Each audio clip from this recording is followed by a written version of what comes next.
नमस्ते दोस्तों, आपका कहानी का रहस्य में बहुत बहुत स्वागत है। हम आगे की कहानी सुनते हैं। सुनसान सड़क का रहस्य भाग 2, सच का साया। क्या वह खिड़की पर खड़ा साया है या सच में कोई बच्चा था, या वह केवल नेहा के बचपन का डर था? 15 साल पहले हवेली में आखिर ऐसा क्या हुआ था जिसे याद करते ही लोग गायब हो जाते थे? नेहा की तस्वीर में छुपा हुआ छोटा बच्चा कौन था, और क्या सच में नेहा उसे भूल चुकी थी? नेहा ने सुबह का पहला उजाला देखा, लेकिन उसका मन रात के भयावह सपनों में उलझा हुआ था। खिड़की पर जो साया उसने देखा था, वह उसकी नींद में भी पीछा कर रहा था। वह सीधे अपने बचपन के घर गई, जो अब एक पुराना खाली घर बन चुका था, जहाँ कभी वे सब खेला करते थे। अर्जुन, रवि, करण और समीर उसके साथ आए। वे सभी तस्वीर फिर से देखते, लेकिन इस बार उन्होंने वही धुंधला बच्चा पहचाना जिसकी तरफ नेहा ने इशारा किया था। तस्वीर में छठा बच्चा बिल्कुल नेहा जैसा था, लेकिन उसका नाम कहीं नहीं था। कौन था यह बच्चा? तभी अर्जुन ने एक पुराना अखबार उठाया जो हवेली से जुड़े पुराने मामलों का जिक्र करता था, जिसमें लिखा था 2009 में एक लड़का आरव अचानक लापता हो गया था। उसी दिन नेहा को भी सिर में चोट लगी थी, लेकिन नेहा को कुछ भी याद नहीं था। क्या आरव और नेहा का जुड़ाव सच में था? क्या लापता बच्चा सच में नेहा का जुड़वा भाई था? रात होने वाली थी। पांचों ने तय किया कि वे हवेली के पिछले वाले कुएं तक जाएंगे, जो हमेशा लोगों की नज़रों से बचा हुआ था। जब वे कुएं तक पहुँचे तो उन्हें वहाँ एक पुराना बंद संदूक मिला, जिसे उन्होंने बड़ी मुश्किल से खोला। अंदर एक डायरी थी जिसमें लिखा था कि आरव को हवेली के तहखाने में बंद किया गया था, क्योंकि वह सच बोलने वाला इकलौता गवाह था। नेहा के हाथ कांप रहे थे। उसने डायरी के आखिरी पन्ने पर लिखा था, अगर तुम यह पढ़ रही हो तो इसका मतलब है कि सच तुम्हारे सामने है। अचानक एक आवाज़ आई, जैसे कुएं से। सभी ने फौरन नीचे देखा और वहाँ एक पुराना लोहे का ताला पड़ा था, जिस पर आरव का नाम लिखा हुआ था।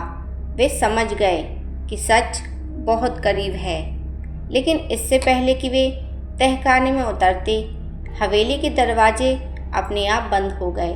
नेहा को लगा कि वह बचपन में लौट आई है। वह उसी पुरानी कुर्सी पर जाकर बैठ गई, जिस पर बैठकर उसने पहली बार आरव का नाम सुना था। लेकिन अब वह जानती थी कि आरव की कहानी अधूरी नहीं थी। वह सच में जिंदा था, और उसके गायब होने के पीछे एक बड़ा रहस्य था। अर्जुन ने कहा, हम सब ने अपनी ज़िंदगी में एक मौका गंवाया था, लेकिन अब हमें सच जानना होगा। और ठीक इसी वक्त हवेली की छत पर एक साया फिर से दिखाई दिया। सबकी सांसें थम गईं, क्योंकि इस बार साया आरव जैसा नहीं था, बल्कि उससे भी ज़्यादा भयानक और शक्तिशाली लग रहा था। नेहा और उसके दोस्त आगे बढ़े और उन्होंने तहखाने की गहराइयों में जाकर सच को खोज निकाला। लेकिन सच इतना दर्दनाक था कि उसकी गूंज आज भी सुनसान सड़क पर गूंजती है। और जब नेहा और उसके दोस्त तहखाने की गहराइयों में उतरे, तो उन्होंने एक पुरानी दीवार के पीछे एक छोटा कमरा खोजा। कमरे में एक लकड़ी का बक्सा रखा था, जिस पर धूल जमी थी। जब उन्होंने बक्सा खोला तो उसके अंदर एक पुराना रिकॉर्ड मिला, जिसमें आरव की आवाज़ दर्ज थी। आरव ने कहा था कि वह एक गवाह था, लेकिन जब उसने सच बोलने की कोशिश की तो अपराधी ने उसे गायब कर दिया था। नेहा की आंखों में आंसू थे, क्योंकि उसे समझ आ गया था कि आरव सच में उसका जुड़वा भाई था। जिसे वह भूल चुकी थी। अर्जुन ने नेहा का हाथ पकड़ा और कहा, हमें अब सच को दुनिया के सामने लाना होगा ताकि आरव की आत्मा को शांति मिले।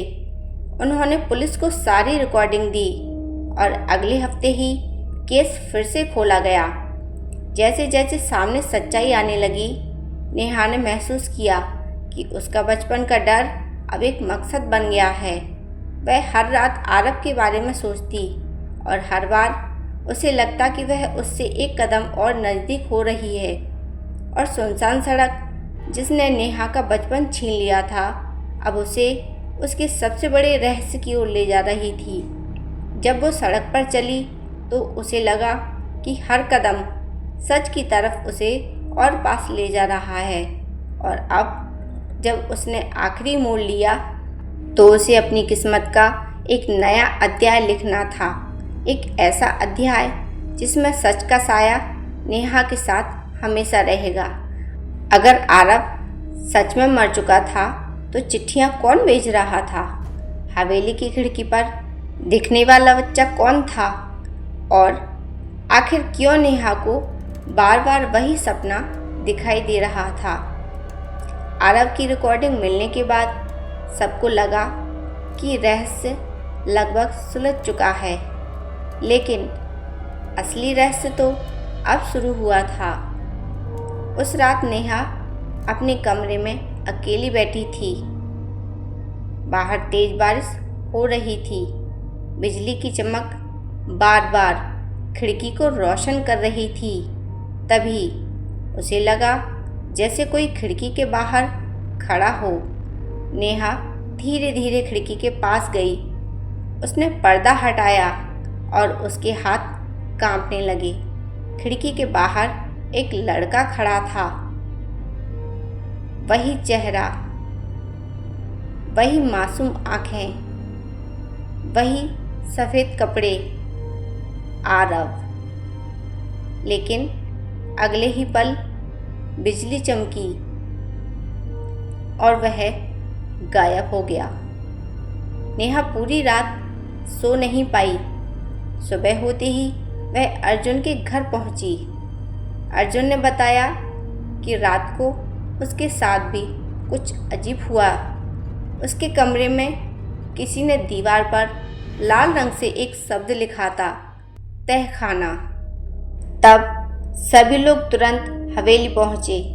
इस बार वे सीधे तहखाने में गए। वहाँ सब कुछ शांत था, लेकिन अचानक समीर की नज़र दीवार पर गई। दीवार पर एक नक्शा बना हुआ था जो पहले वहाँ नहीं था। नक्शे में हवेली के नीचे एक और गुप्त रास्ता दिखाया गया था। ये कैसे संभव है? करण बुदबुदाया। उन्होंने दीवार तोड़ी। पीछे एक सकरी सुरंग थी। सुरंग के अंदर खूब अंधेरा था और अजीब सी बदबू आ रही थी। करीब 10 मिनट तक चलते रहने के बाद वे एक विशाल कमरे में पहुँचे। कमरे के बीचों बीच एक पुरानी कुर्सी रखी थी और उसके सामने एक प्रोजेक्टर। जैसे ही उन्होंने स्विच दबाया, दीवार पर वीडियो चलने लगा। वीडियो 15 साल पुराना था। सबकी आंखें फटी रह गईं। उस वीडियो में नेहा, अर्जुन, रवि, करण, समीर और आरव खेल रहे थे। लेकिन अचानक वीडियो में कुछ ऐसा दिखाई दिया जिसने सबको डरा दिया। 6 बच्चों के पीछे एक 7वां व्यक्ति खड़ा था, काले कपड़ों में। उसका चेहरा दिखाई नहीं दे रहा था और वह कैमरे की तरफ देख रहा था। ये कौन है? नेहा की आवाज़ कांप रही थी। अचानक वीडियो बंद हो गया और कमरे में एक आवाज़ गूंजी, तुम लोग अभी भी सच के बहुत दूर हो। सब डरकर पीछे हट गए। आवाज़ कहीं से नहीं आ रही थी, लेकिन वह बिल्कुल साफ सुनाई दे रही थी। जिसे तुम आरव समझ रहे हो वह आरव नहीं है। पूरा कमरा सन्नाटे में डूब गया। तभी कुर्सी के नीचे एक और डायरी मिली। वह डायरी हवेली के मालिक की थी। उसमें लिखा था, 2 जुड़वा बच्चे थे। नेहा का दिल तेजी से धड़कने लगा। एक का नाम आरव था, दूसरे का नाम आर्यन। सब स्तब्ध रह गए क्योंकि अब तक किसी ने आर्यन का नाम सुना ही नहीं था। डायरी में आगे लिखा था, हत्या वाली रात गलत बच्चा गायब हो गया। नेहा के हाथों से डायरी गिर गई। मतलब जिसे सब आरव समझ रहे थे वह शायद आर्यन था और असली आरव कहीं और था। तभी सुरंग के अंदर से किसी के कदमों की आवाज़ आने लगी। ठक ठक ठक। धीरे धीरे आवाज़ करीब आने लगी। सबने अपनी टॉर्च उस दिशा में घुमा दी और फिर उन्होंने उसे देखा। एक बूढ़ा आदमी, सफ़ेद दाढ़ी, फटे कपड़े और डरी हुई आंखें। वह उन्हें देखकर रोने लगा। तुम लोग आखिर आ ही गए? नेहा ने पूछा।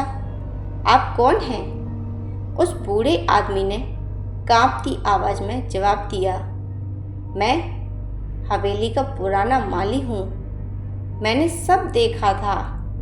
15 साल पहले जो बच्चा गायब हुआ था उसे किसी ने नहीं उठाया था। वह खुद छिप गया था क्योंकि उसने असली हत्यारे का चेहरा देख लिया था। सबकी सांसें थम गईं और वह हत्यारा। तभी माली ने कांपते हाथ से एक पुरानी तस्वीर निकाली। तस्वीर देखकर सबके होश उड़ गए क्योंकि तस्वीर में जो आदमी था उसे वे सभी पहचानते थे। वह कोई अजनबी नहीं था, वह था इंस्पेक्टर चौहान, वही पुलिस अधिकारी जिसने वर्षों पहले यह केस बंद कर दिया था।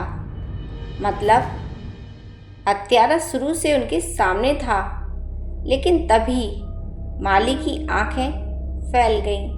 उसने डरकर पीछे देखा और चीख पड़ा, वह आ गया।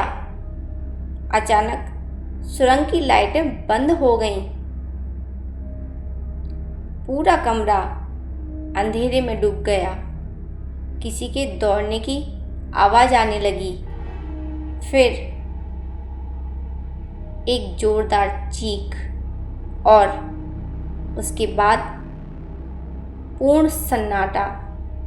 जब टॉर्च दोबारा जली तो माली गायब था। जमीन पर एक कागज पड़ा था। उस पर खून से लिखा था, आरव अभी जिंदा है। दोस्तों, इस वीडियो में इतना ही।